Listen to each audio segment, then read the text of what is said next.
Hello there. You may have seen in the news recently some opinion poll results that came out around feelings.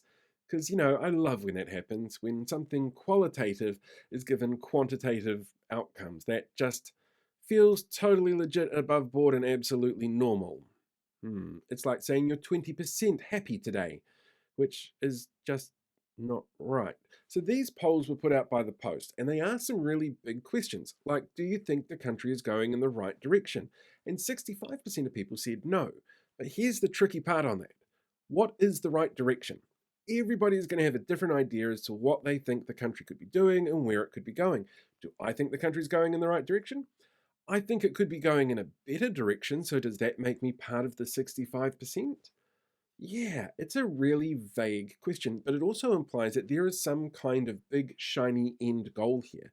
And that's just not how these things work. There is no idealized version of Aotearoa at the end of the path for us, because everything's constantly evolving, society's changing, demographics are changing, population's moving around. There's so many factors that come into play that the idea of going in the right direction is actually really incredibly vague. There were also some other poll results that came out in this same poll that looked at what the most important issues were according to voters. And again, qualitative data given quantitative results, which is really frustrating.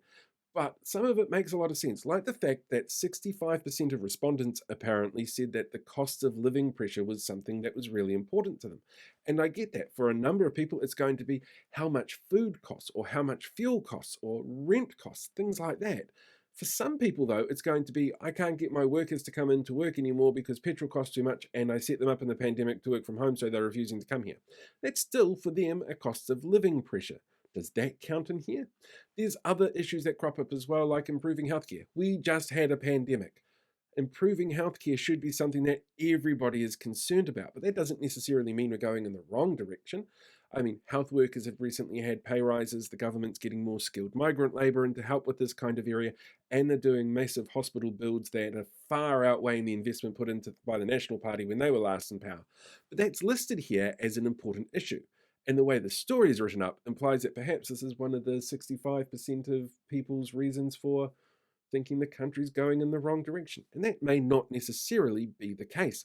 There's a whole bunch of other stuff that shows up on this list, like improving housing supply and affordability as an issue. We know, for example, though, that the National Party's already put out policies that would limit housing supply marginally. Those houses over $2 million that they're saying could be sold to foreign investors. That still limits housing supply. There's things like reducing carbon emission and protecting the environment. Our carbon emissions are actually at the lowest point they've been this century. That's really impressive. But is this talking about future savings, or is this talking about what we're doing now? It's just talking about the fact that we've already been impacted by major events that were hurt a lot by climate change. These kind of polls are really interesting for trends, but it's the nuance that's lacking. And that's the thing that we have to be really aware of. When it comes to elections, make sure you go out and you talk to your candidates about the nuances that are important to you. Because while something like this will give us a broad trend, what's important to you specifically is what you should be voting on.